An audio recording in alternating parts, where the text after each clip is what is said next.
उत्तर प्रदेश के एक छोटे से गांव बिसनपुर में 13 साल का लवेश रहता था। गांव में खेत, तालाब, मिट्टी की गलियां और चारों ओर फैली सरसों, सब कुछ जैसे किसी चित्र में कैद हो। लवेश को पतंग उड़ाने का बहुत शौक था, लेकिन गांव में पतंगे शहर जैसी रंगदार नहीं मिलती थीं।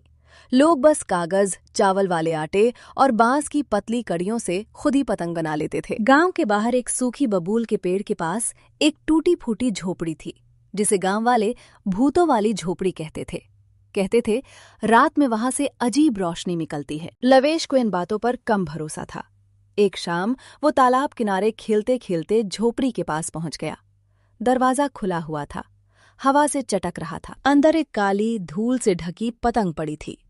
पतंग बिल्कुल गांव की पतंगों जैसी नहीं थी। उस पर हल्का नीला चमकता हुआ एक निशान था, जैसे कोई पुराना मंत्र लिखा हो। अचानक हवा का झोंका आया और पतंग अपने आप हिलने लगी। लवेश चौंक गया, पर उसने पतंग उठा ली। जैसे ही उसने उसे छुआ, उसकी उंगलियों में हल्की सी गर्माहट दौड़ गई। अगली सुबह वो अपने खेतों के पास वाली छोटी टेकरी पर चढ़ गया। हवा तेज थी, पतंग उड़ाने के लिए बिल्कुल ठीक।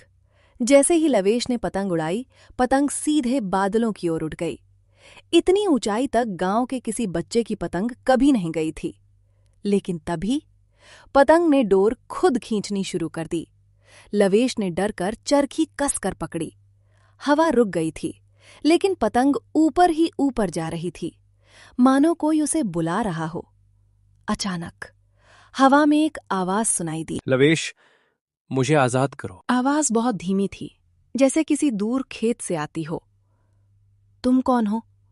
लवेश ने हिम्मत जुटाकर पूछा। मैं किशन हूं, बहुत साल पहले इसी गांव का रहने वाला पतंगबाज था। एक तूफान में मेरी पतंग इसी टेकरी पर उड़ते उड़ते बादलों में खो गई और मैं उसे पकड़ते हुए खड्ड में गिर गया। लवेश दंग रह गया। गांव के बुजुर्गों की कहानियां सच होती जा रही थीं। आवाज फिर आई। मेरी आत्मा पतंग में बंध गई। जिस दिन कोई मेरी पतंग को सही दिशा में उड़ाएगा, उस दिन मैं मुक्त हो जाऊंगा। बेटा, तूने मेरा अधूरा सपना पूरा कर दिया। अब मैं मुक्त हूँ।